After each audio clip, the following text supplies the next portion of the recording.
मेरी फितरत नहीं पाबंदियों के साथ जीने की, गुलामी पाँव में कब तक मेरे जंजीर डालेगी। और मुसलमानों सरों पर टोपियां रख कर चलो अपने, यही पहचान दुश्मन का कलेजा चीर डालेगी।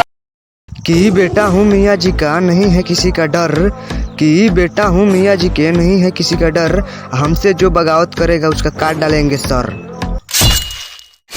आधा उम्र बीत गइल बानी हम जेल में, खाली है छोरा बस कोई हम के खेल में। जहाँ डाले वहाँ बड़ा बड़ा कांड होला।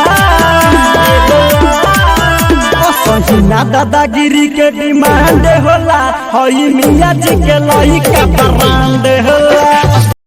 मेरे बेस्ट फ्रेंड तेरे लिए एक शायरी सुना कि मक्के की रोटी सरसों का साग, तू मेरा बेटा मैं तेरा बाप।